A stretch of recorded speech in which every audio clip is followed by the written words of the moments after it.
The first rule in grip sport is you tell everyone about grip sport.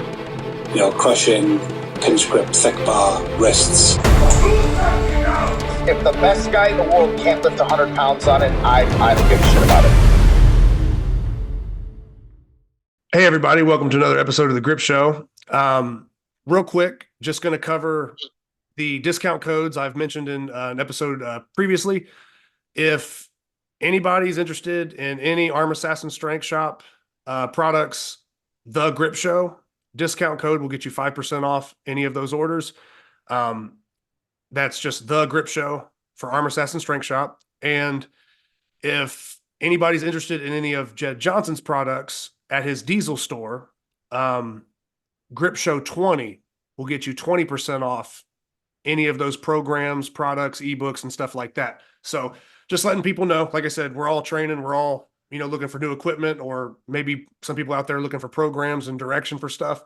Those are just some discount codes that have been offered for the show from Luke Raymond of Arm Assassin Strength Shop and Jed Johnson from Diesel Crew. So with that being said, Eric Roussin back again, and we are going to get into these updated North American rankings because we've kind of reached a point where we'll say the action is sort of slowed down as the year ends. And when we get into the beginning of, January and the Arnold, probably February, March, whatever it may be, the bigger competitions will pick back up. But right now we're kind of in this little bit of a lull where we can kind of, address some of the big competitions that recently happened and how those have affected the North American rankings that you do.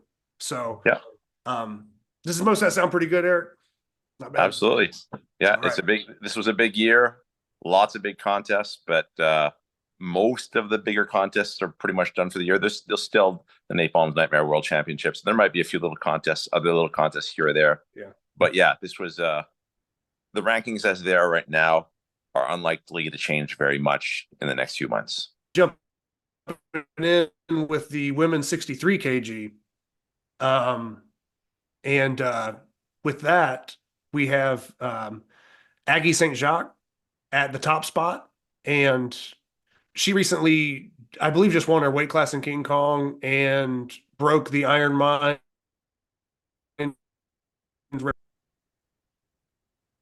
That's correct. Freeze up on you, Eric? No, that's exactly what she did. And she won pretty handily her weight class in King Kong. So although she's only competed twice now, I feel confident that she's the woman to beat at 63.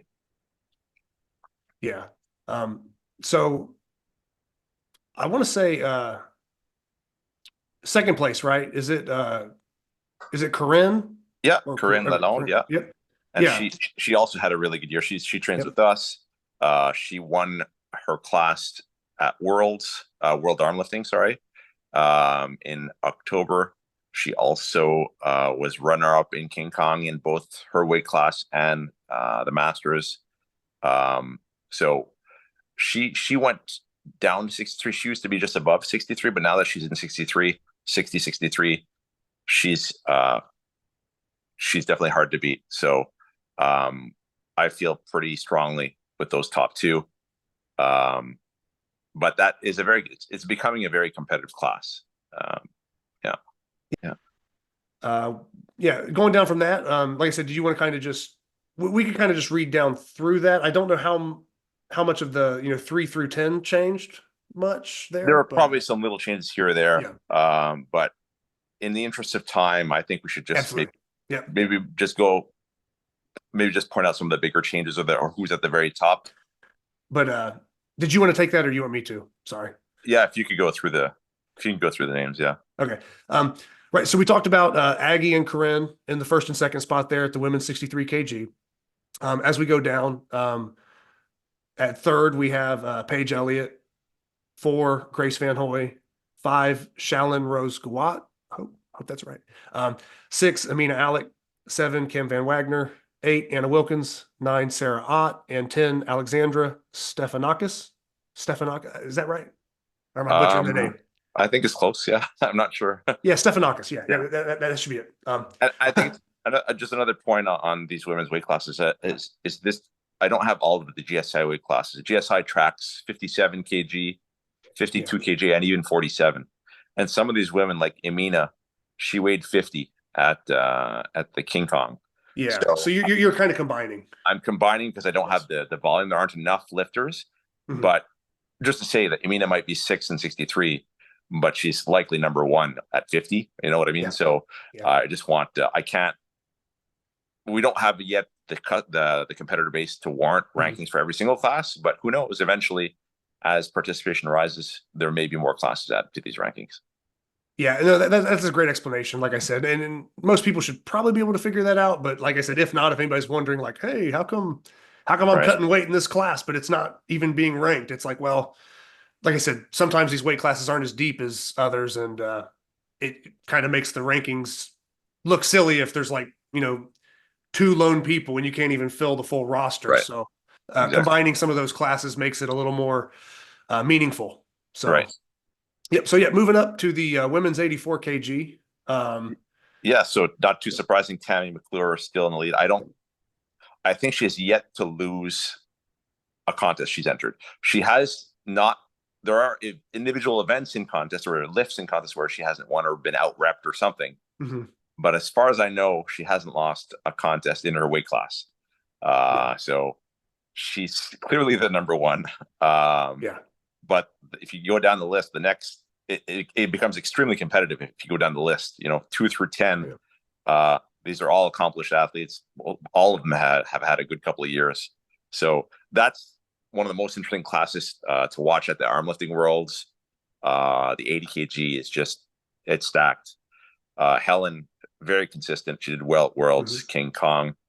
Ashley lifted 175 or something on the anvil at Worlds. Mm-hmm. Danielle beat Tammy at the Arnold's in the reps in the medley. So anytime you can beat Tammy or be close, you're doing well. So a very, very competitive class.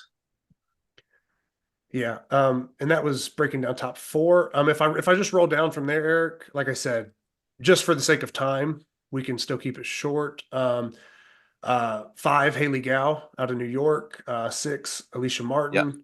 7, Rachel Peterson. 8, Sarah Toledo. 9, Ashley Sterling. And 10, Sarah Saffel from Team Ohio. but yeah, and like you said, I mean, really, like you said, even the second half of that top 10 there is extremely competitive and consistent in their performances and placing very well. You know what I mean? Pretty much every big competition or anything. I mean, those, at least for this weight class, in my opinion, I don't think anybody has getting close to that 1 year mark where they get bumped off due to inactivity. Everybody's recently performed well and been competing a lot, and these are kind of household names that are starting to become staples in their weight classes. So I agree. Yeah. And then we go up to 84 plus. So this one had a bit of a change. So Gabby was ranked number 1 for most of the year, mostly off of her performance in Sweden last year, where she beat Sarah in either beat or tied Sarah in every discipline in that contest. So she had a really great day. But now in King Kong, I guess some of her relative weaknesses were exposed. She didn't do as well in some of the more smaller technical lifts. So when I do these rankings, I try to consider everything that's offered in grip contests, be it arm lifting or grip sport, and I think in terms of balance, Sarah is the best balanced woman in this class. So I think she rightly deserves to be number 1. A lot of people probably think she should have been number 1 all along, possibly. But it was hard after that contest a year ago for me to justify it. So now I've moved Gabby down to 2nd. Now I realized Amy did actually finish ahead of her in King Kong, but on the balance of everything, I felt dropping Gabby further down might be a little premature. So when I do these rankings, I'm trying to use logic. I'm trying to use my judgment. But it is still my opinion, right? That is part of it. So Mhm. if you disagree, or if anyone watching disagrees, I understand, and feel free to share your comments below. Or because I think that's part of the fun of the rankings, is discussing them. Mhm. I'm never pretending that these are perfect. For me, I want these to be sort of, at this point in time, if there was a huge big money grip contest a month or two from now, who do I think would have the best chance of winning? And that's who Mhm. I have ranked in the number one spot, and go down the list for who has the second best chance, third best chance. That's Yeah. what I see the rankings as being, is sort of, who do I see as the best athletes right now in terms of an overall grip contest. Yeah. Yeah. And like I said, sometimes those events can vary and that can Yeah. change the outcomes. That's a Yeah. big part of the sport with so much variety. Yeah. But with that being said, yeah, you're talking about these people at the top of their weight classes. They're usually pretty well rounded, and there's a reason they're in the spot they're in, Right. you know. Yeah. So, um, yeah. So you had Amy and basically ranked third behind Gabby there. If we go down, let's see. Uh, 4, Heather McDowell. 5, Rachel McWilliams. 6, Christine Fox. 7, Shelby Jane. 8, Hannah Lewandowski. 9, Astra Richards. And 10, Kathy Facey. So that would round out the 84 plus. And then from there, um, you're rolling straight to the women's overall. And this is where we're basically just mixing uh, those weight classes, and where I guess you could sort of say the overall is just open weight, whatever, free for all, pound for pound, blah blah blah, whatever anybody wants to call it. Right. But it's without the classes, and then you can get some different things mixed up. Very similar to a lot of the competitions we see where someone might win their weight class but then place lower in the overall, Yeah. or vice versa. You might see the opposite. So, um, yeah, and with a pretty I mean, everybody that's watched Sarah this year, I mean, she's really kind of stepped her game up. I just spoke with her not too long ago about her King Kong performance, and across the board, she's just been super active, competed in so many different events, and really just seems to not really be losing any steam. Continuing to kind of just PR and kind of push new things forward, and yeah, so I would say it's probably pretty safe. Obviously 84 plus, you're getting, close to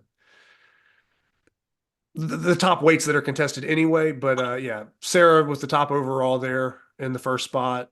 Um, Tammy taking second. Now that might be a change from prior, where I guess, she Right. probably would jump, the whole, Yeah. we have this like, Sarah, Tammy, Gabby, Yeah. Amy, you know what I mean? There's like, there's a little bit of shifting there, Now but it's the good thing about competitors like Tammy and Sarah is because they compete everywhere all the time across all the events. So mhm. you have a very excellent base.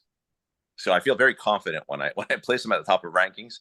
We've Yeah. seen them over and over excelling. So I feel pretty strongly about that.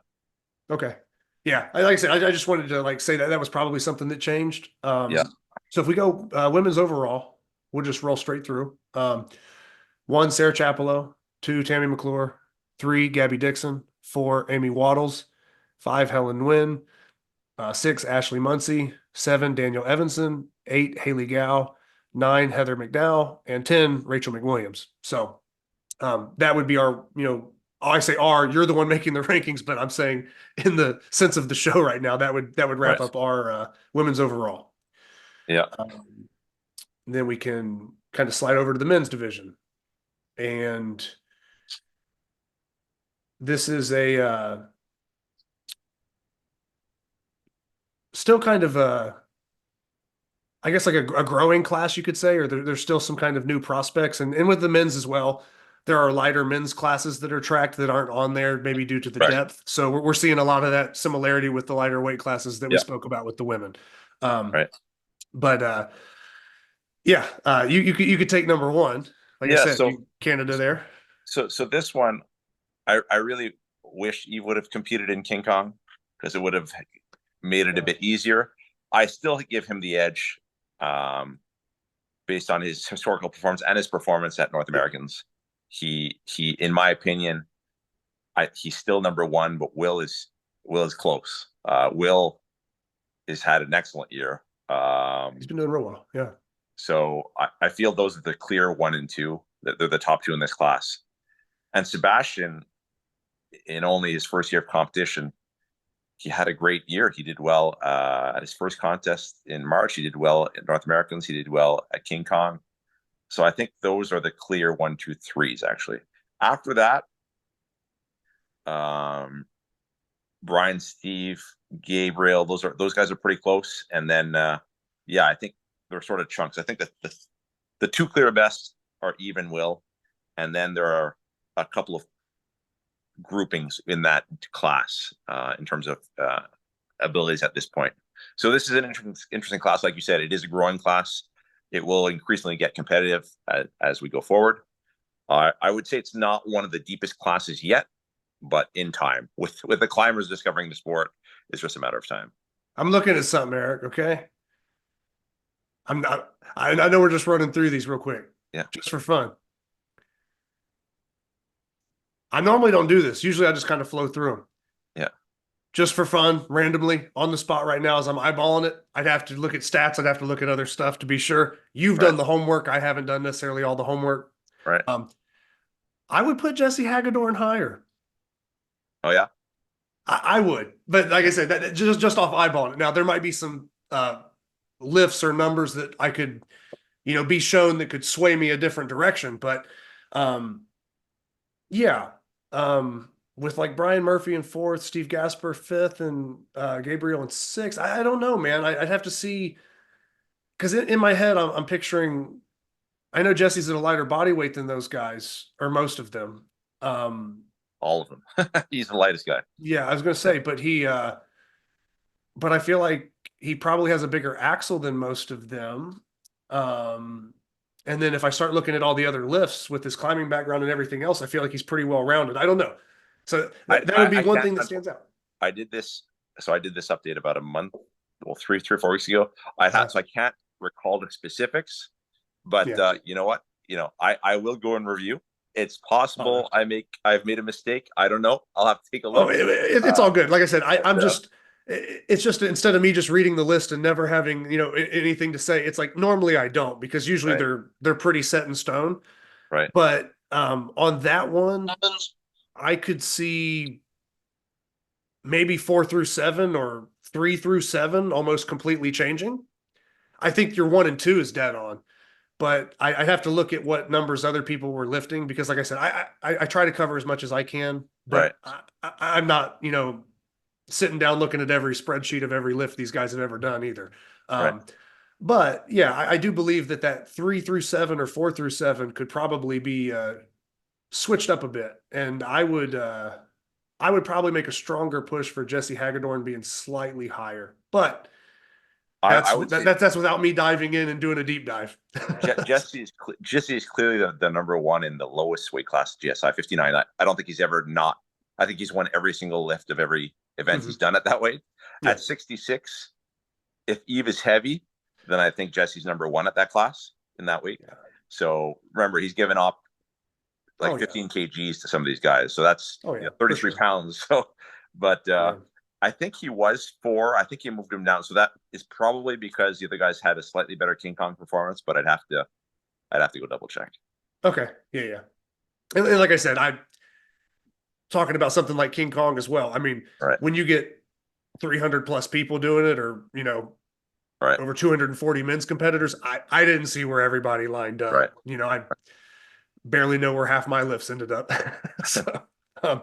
So yeah, we can roll down, or not, we're going down, but going up in weight to the men's 83, and securing the first spot there would be Carter Colo, and coming off of, overall King Kong winner, right? That's probably pretty responsible for that ranking. Granted, he's had a couple other very good performances, 3rd place the year before. And it's funny. This is the guy who only competed last King Kong. So this is his first contest in a year. So had he not done King Kong, he would have been removed from the rankings, right? Because I used a rolling 12 month of activity. Yeah. But yeah, with his performance, it's hard not to rank him there. he's as good as Devin Lee is, and Devin Lee's awesome. Oh, he's a Uh, beast. I mean, I think Carter has that spot secured for now. in my opinion, like I said, seeing both of them lift a little bit, I would agree with that. I do believe there are lifts that Devin Lee takes over Carter, but if Yeah. we get into like the whole, let's just say you laid out 50 items and you Right. start getting into stuff like the finish ball, or a similar situation to like Gabby Dixon and Sarah Chapello. Yeah. There's just certain things that I think Carter, especially on the single hand lifts, I think there's just a well-roundedness maybe that gives him Right. the edge there slightly.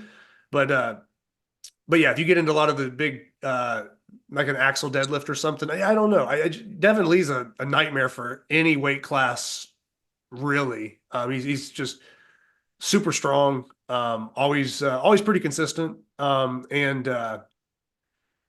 from time to time, he's been known to make people retire. Right. Just messing around, but yeah, no, yeah, Devin Lee's awesome, especially like I said, when he's cutting weight or if he's down messing around with those lower weight classes, 80, 83, man, everybody's got their work cut out for him there. Yeah. But 3, Clint Ziegler. He had a great King Kong. King Kong's a very good contest for him. And he does very great. I mean, he's amazing in that format. Yeah. Yeah, and he was at a very light body weight this year too. I think this is the lightest weight he's competed at. Right. I think so too. Yeah. He was down about 20, maybe, I don't want to say 30 pounds, but I think he weighed like 169 or under 170 pounds. Something I mean, like that. and Clint's been up in like the 190s before body weight. I've competed against him when we were in the same weight class. So, Right. yeah, Clint does very good at this format, and for him to be at such a light body weight, he pulled off some very big lifts. For Ben Galper. Oh, keep going. Sorry, Eric. Yeah, keep going. So Ben was ranked in the 74. I don't know if you remember. I wasn't sure if I should still keep him in the 74. I think now that he's done King Kong at 83, I feel okay. That's where I'm going to rank him for the time being. Gotcha. So that's why he's in that class now. This class here as compared to the class at 74. Very stacked. Very stacked, and most of them have been competing a while. Not everyone. If you look like number 7, Tofu Ebwenga, he competed at the Worlds in arm lifting. That's the first time I had seen him. He was very impressive. So he was strong, in my opinion, top 10. Yeah.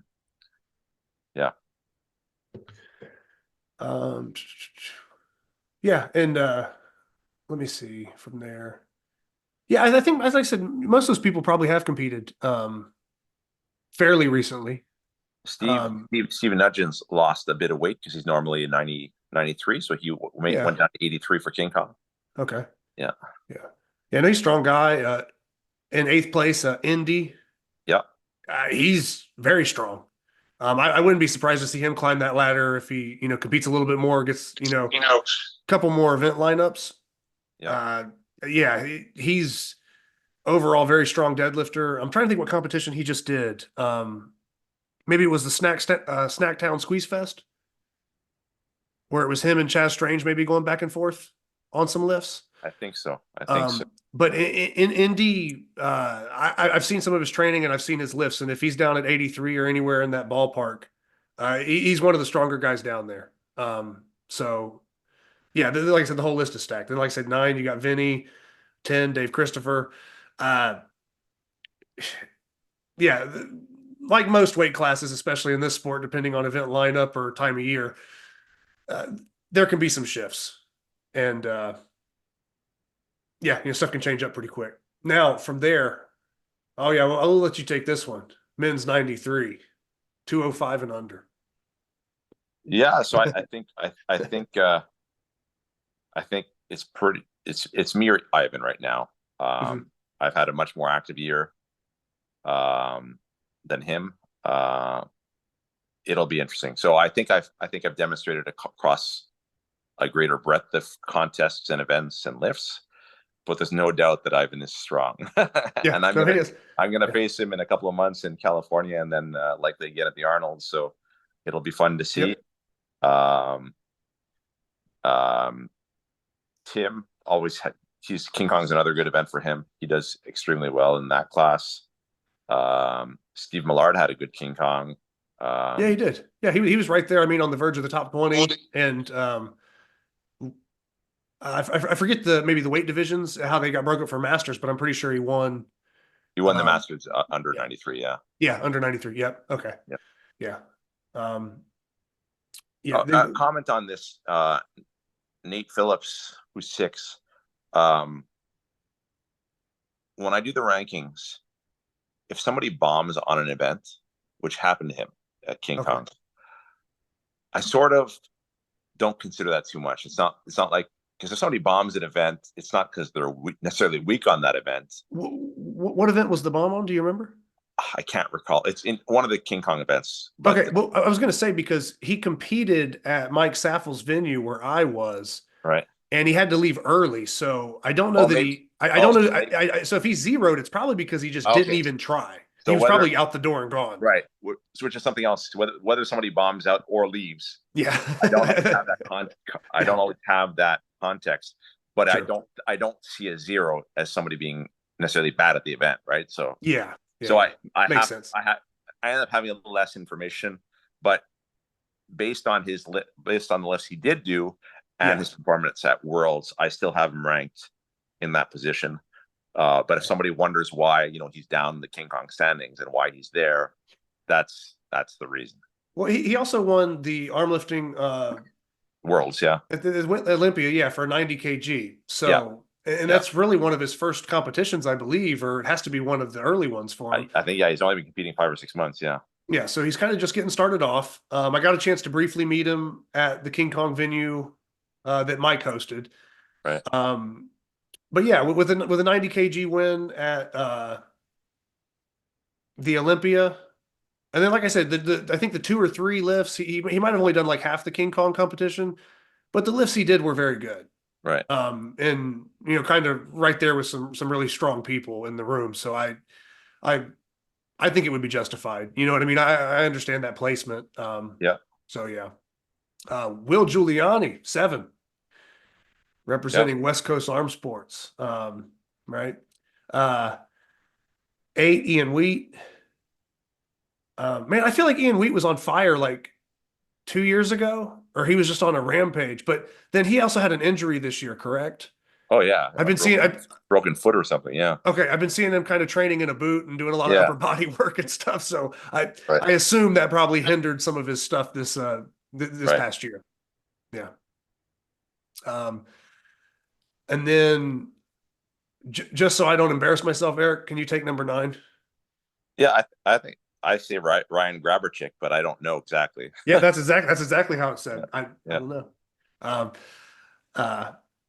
But yeah, and then 10, I'm going to say Sam Milhone. I hope that last name's right. I also met Sam at the Ohio venue for King Kong. Okay. Yeah, he was there. So yeah, so Nate and Sam were both there at the Ohio venue. Got a chance to meet them briefly. But yeah, that would round out the 93s. Then we get to the men's 105, so 231 pounds and under. And Luke Raymond, top spot. Yes, still top spot. He had a good King Kong. He had, Luke is a very consistent performer. I just think he's done what he needs to do to hold on to that number 1 spot in the 105. Andy had a really good year too.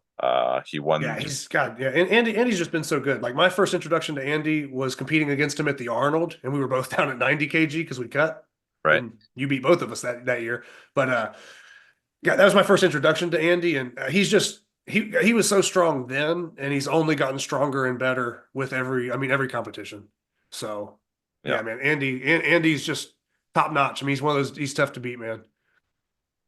And then we have you in third. You had a very strong King Kong as well. Yeah. That's probably, I mean, it's the best King Kong I've had so far. I felt pretty good with it. And I like how you bumped me back into Ohio instead of North Carolina. So that's a good catch there. back with Team Ohio where I need to be, right? But yeah, like I said, this class is so crazy though because like many of the others, depending on what events are going down, Yep. this whole list is just, I mean, stupid strong to me. I Yep. mean, Jake Fuller. I mean, I lifted head to head against Jake Fuller at the Greenville Grab, and I mean, he had a pretty good gap ahead of everybody that day. I only got one event win over him. Um, I've seen Mike Schimmel. Uh, you know what I mean? Lift at the Olympia and stuff, like when him and Zach Ebel were going back and forth. So yeah, Mike Schimmel in fourth, Jake Fuller fifth. I'm just saying, like this order. Yeah, you got me at third right now. I am coming off a pretty good performance for King Kong, but yeah, this whole class is full of super strong guys, and like I said, a lot of people on these lists have either beat somebody or you know what I mean, been beat by the other people, and Yeah. it just moves around like that sometimes. Yeah. Six, Chris Tracy. Sorry, Chris Tracy. Um, seven, Rob McMurrin. Eight, Mad Cow, Jason Mikowski. Nine, Matt Marino. 10, Dustin McFarland. And that would round out the 105s. Yep, that's pretty much it for that, I'd say. Bumping up to men's 120.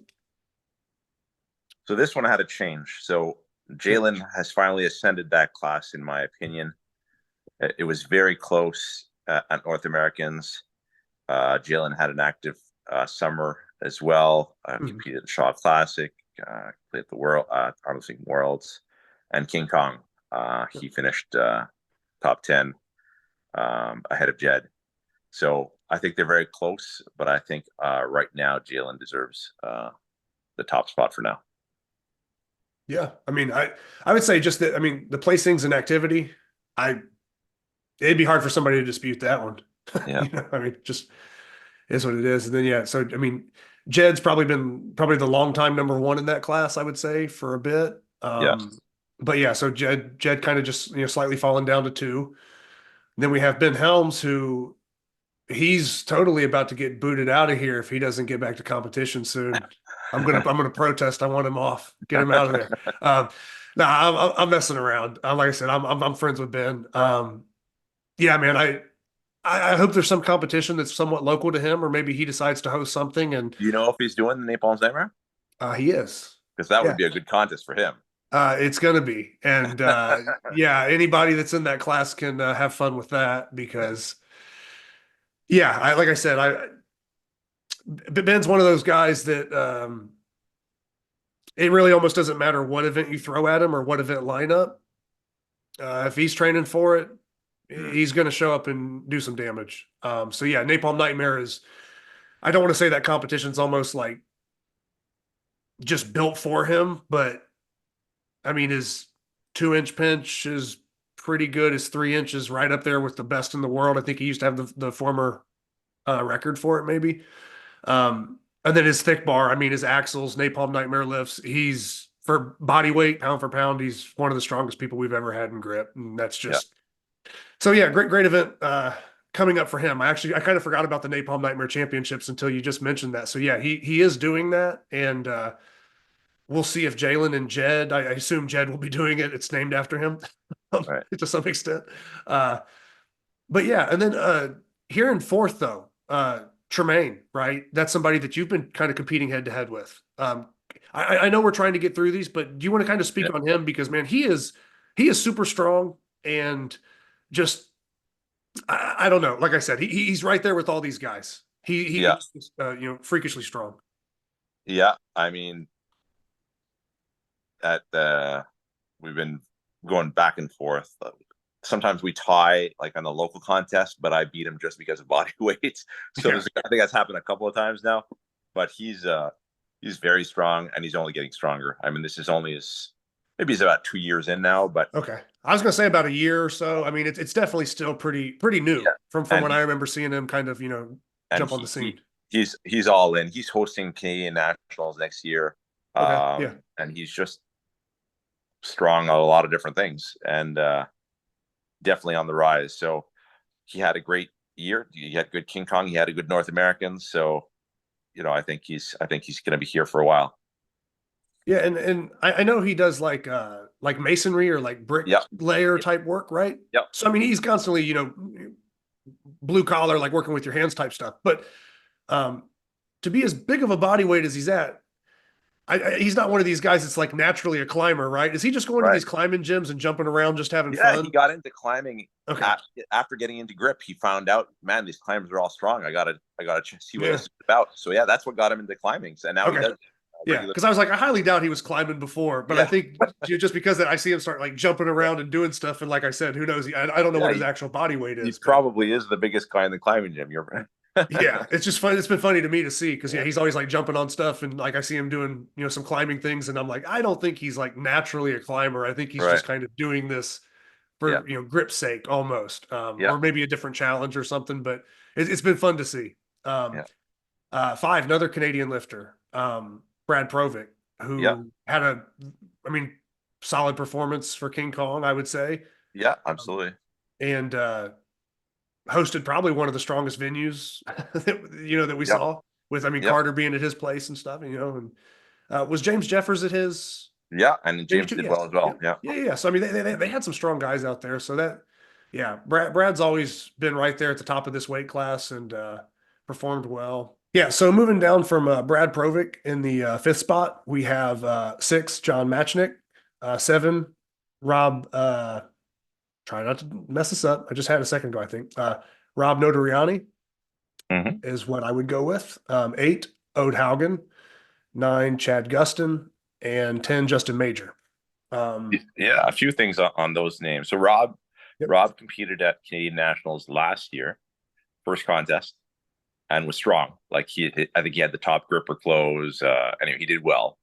And this was, I think, his first contest back since then, King Kong. Okay. And he did well. He's a very strong guy, and I think he's going to climb if he sticks with it. He's a strongman background. Justin Major, this is the first time he's come down in weight. This is the first time he's in the 120. So that's fun to see. We'll see where he gets, or where he goes from here. But that was a big surprise for me when he showed up at that weight. And as always, Ode is a challenge to rank because he doesn't compete in every type of event. And he is really sort of super strong in some things and not strong at all in others. So he's always a bit of a challenge. I do think he is worthy of being ranked top 10 still right now. But he is hard to place. And then if we go up basically to the super heavies, we go, men's 120 kg plus. Carl, still number 1. And then I want to say Jason Dingy moving up to the second spot would be a change here. If I'm going off memory. It's possible. Yeah. Okay.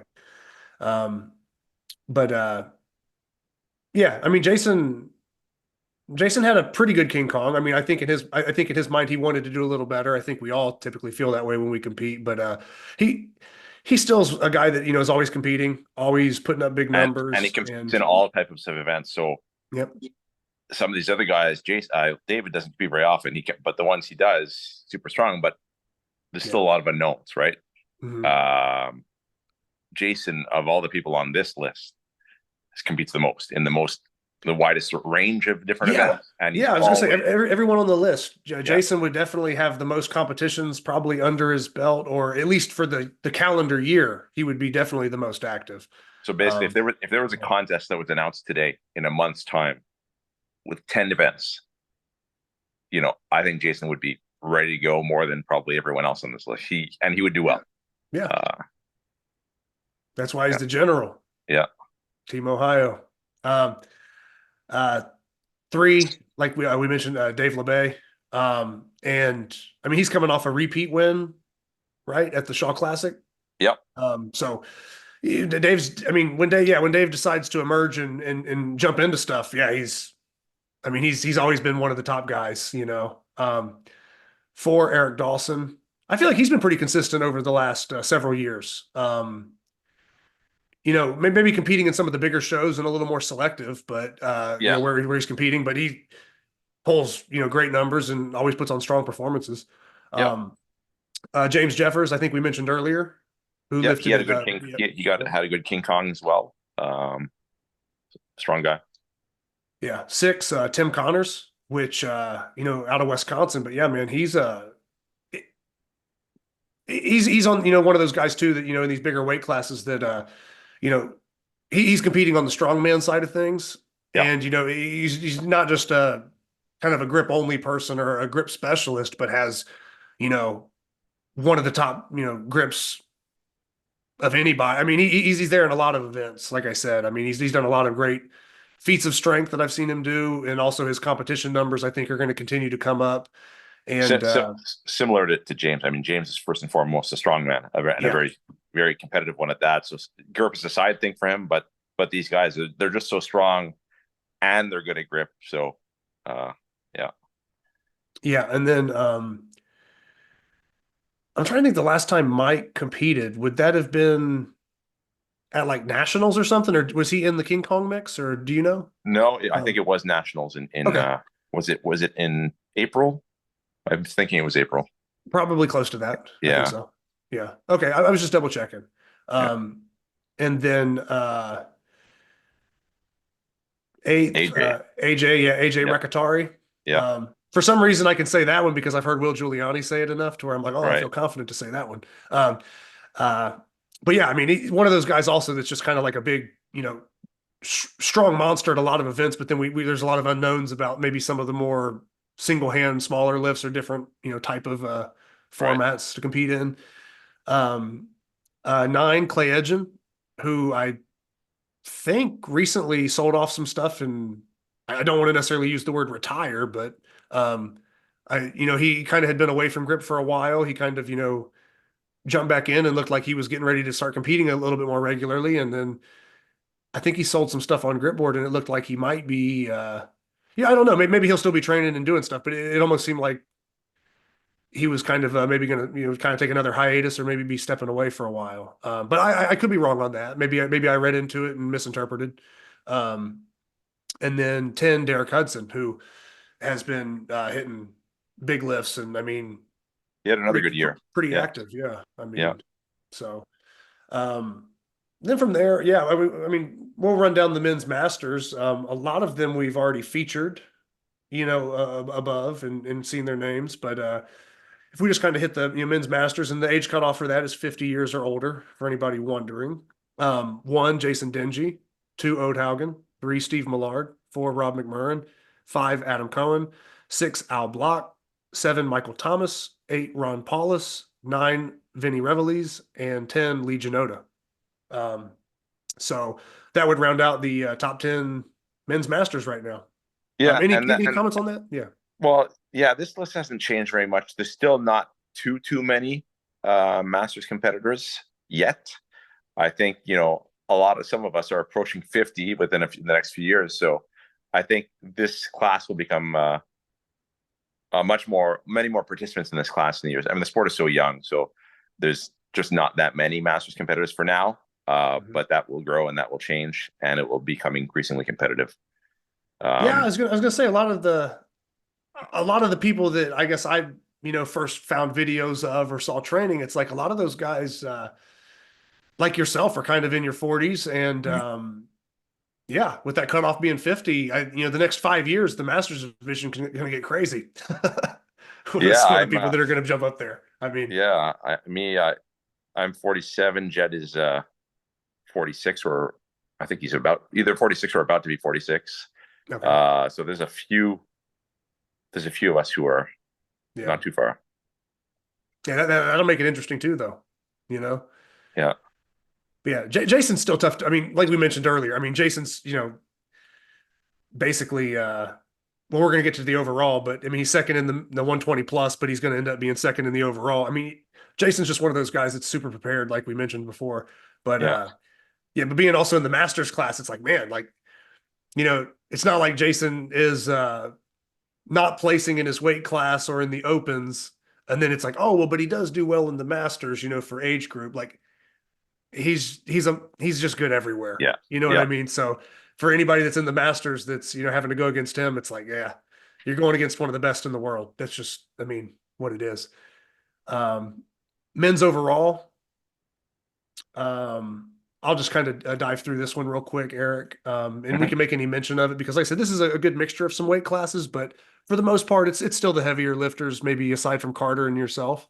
Mhm. Um, one, Carl Meyersko, two, Jason Dingy, three, Dave LeBay, four, Eric Dawson, five, Carter Colo, six, Jalen Worley, seven, Jed Johnson, eight, James Jeffers, nine, Tim Connors, and yourself in 10th place, Eric. So, um, So Carter, it is a bit of a guessing game where to put him, but it comes down to we only really know the one-handed lifts, and we know yeah, that for.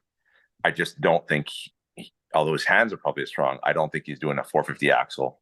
I don't think So that there's certain things that if a contest had some of the two-handed lifts, I don't think he'd do as well. Obviously, very well, probably win his weight class, but oh yeah. overall, Yeah, we're talking about yeah. When we say men's overall, I mean that's the deepest pool. I mean right. that's everybody. So And you can win King Kong overall, which is a big thing, but it's probably not the most representative of grip overall because they're all one-handed events, right? So if there was a mixture of two hand and one hand, I think this is probably more accurate to where he'd probably fall. yeah, But I would agree, and like I said, that's no like knock on Carter because I mean he's no, not at just a all. lower body weight. But yeah, Right, if you were to throw him in there with the Shaw Classic lineup right, and have him running the dumbbell medleys and yeah, lob and the axle, the 2.5 axle, that they yeah, did, it's like certain formats that weight discrepancy is yeah, it's just it's going to become a factor. But right, with him being as young as he is and having the time to improve, and I do know that he's very smart about his training. yeah. Um, I think what will my prediction. I think what we'll see from him in the future is getting his overall body strength up there a little bit more than it is now. I mean, he's already kind of got the grip, dialed in. I think as long as he kind of maximizes that body strength and his overall potential there, yeah, I mean, he might smash some records I mean, down into lower weight classes and compete with anybody. I mean, he's got good potential. if he goes down the same if he goes down the same road as Tanner, then I can definitely see it. That's exactly what Tanner did. And when he got into grip, he Yeah. worked on his full body strength, got his axle up so that he was a threat in any grip contest against anyone in the world. So Yeah. if he's motivated, I don't know. I don't know how he's pretty into climbing right now. So I don't Mhm. know if that's what's Carter in the near term. I would be surprised if Carter does that, but who knows eventually. Yeah, and that's the thing. Like I said, you're 22. I mean, even if it took him 3 years to do it, he'd still be 25. You know what I'm saying? There's Right. nothing but time for guys like him and Yvonne. Right. They got time on their side right now, and if they choose to play the long game and stick around, it's pretty much unlimited what guys like that could achieve. Yeah. So that would round up our rankings, Eric. Do you have anything that you would like to add, close with? But yeah, like I said, sorry we probably More, dragged that out a little longer than we wanted. more But just to let people know that I do this for fun because I think people enjoy Mhm. seeing these lists, debating these lists.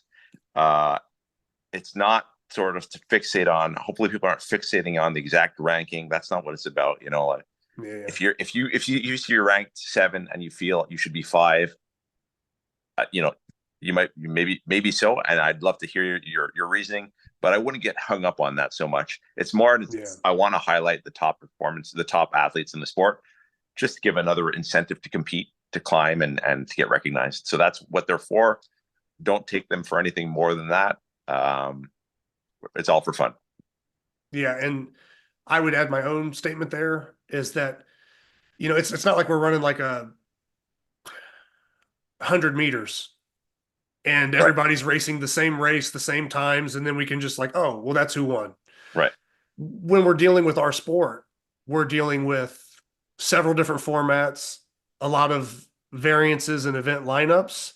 Yeah. And not everybody competing on the same event lineups or at the same time. So we have kind of moving timelines, different events, and it's hard to piece that together. It's not as cut and dry as like everybody's, always doing the exact same thing on the exact same date. So, Right. And it is, and people compete in the contests that make sense to them, right? Whether it's because of proximity, or maybe cost of something, but also the event lineup for sure. I mean, it's natural to want to compete in a contest that features events you're good at, right? So, and that can lead to some ranking inaccuracies, because if I see you only competing in 2 or 3 events a year that have 2 or 3 lifts that are always the same type, and you're awesome at those, I just don't know, is the reason you're not competing in the others because you're not as good in those ones and you're choosing, like, so it's very hard, and that's why it's a lot easier to rank people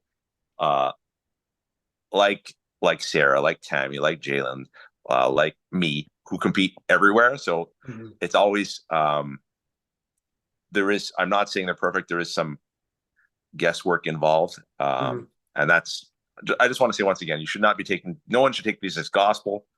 They're my views based on my analysis, but they're not perfect. So I think most people get it. I don't see too many people really arguing about these, but that's sort of what I wanted to say about the rankings. Yeah, like I said, I haven't seen too many people complain. Honestly, I don't want people to complain, but I do kind of wish that we've done a couple of these and we tell people, hey, comment below, give us your rankings, or if you think something's different. People really don't get. I can't hold a gun to their head and make them post. But yeah, I would almost like to see a little more discussion, or see certain just other people's takes. So yeah, if anybody's out there and we went through this weight class, or that you disagreed with, or there was a certain number or whatever, and you have a case, yeah, no one's going to think that you're like mad, or you're, I don't know, like attacking the rankings as they are. I just wish that there maybe be some more discussion or fun stuff like that. You know what I mean? Even if it was 2 people that are friends competing and they're just kind of talking smack to each other. But yeah, I encourage anybody that wants to comment below and let us know your thoughts. I mean, hey, if you're congratulating somebody on having a good year and bumping up in the rankings, or if you just pass somebody up that you've been gunning for a while. I mean, just, I don't know. Like I said, whether it's friendly trash talk, you got a legitimate case and you disagree, whatever the fact, whatever it is. I just kind of wish that we would get a little more discussion going with the rankings, because there's just so many classes and so many lifters. There's a lot of possibilities. I don't think everybody in the entire, realm of the sport agrees with every single placing. There has to be somebody that, is like, oh, that person should do this. So I would just like to hear it, or like to see it. Just from a fan's perspective of the sport. So we encourage it, and hopefully, like I said, we'll get a couple more comments than normal for this one, but we'll see. But yeah, no, so Eric, you pretty much, there's a little bit of incentive to climb the ladder, go through these rankings. And like you said, a lot of it is for fun. We're just analyzing people's performance and trying to get as close as we could of, on this day or short notice, who could beat who, and all that. But like you mentioned, it is, to some degree your opinion, but I would like to thank you for taking the time, as always, to make the rankings, because you are the one that, is going through the databases and looking through the spreadsheets and, trying to calculate all this stuff, and it's no easy task to try to put together, I don't know how many different weight classes and names we just covered, but, you're trying to, put 100 people, 100 plus people into categories, and they're all competing different dates, different times, lifting different stuff. It's a lot of work that goes into it. So yeah, we just appreciate you for even having rankings. So yeah, I hope no one's getting too mad about them, because, in a different world, in a different scenario, there could be 0 rankings and no one could be covering this at all. So very thankful for you to take the time to look through a lot of this stuff that some of us probably don't want to look through, and even form any type of opinion and come up with rankings. So thanks again for that. You're welcome. And yeah, with that, hey man, like I said, I'll see you next time whenever we have a breakdown, maybe after World's Strongest, World's Strongest in January, and then March, Arnold, or I always say March because it's like the first weekend. I don't know if it's where it's going to fall, but I'd have to double check. But yeah, I would say maybe sometime after March, or maybe like, I guess we could almost go kind of like quarterly, if you will. And maybe we'll do an update then when some things have, we've had more time to kind of see how things go. And maybe some stuff changes then. But for now, those are the updated North American rankings. And those are, I don't want to mess this up. I was gonna say, is it just CanadaGripSport.com? CanadaGripSport.com/rankings. Yep. Yeah. So if you go to Canada Grip Sport, you can check the rankings out. And check everything else out there as well. So that'll do it, man. Thanks again. All right. Next time.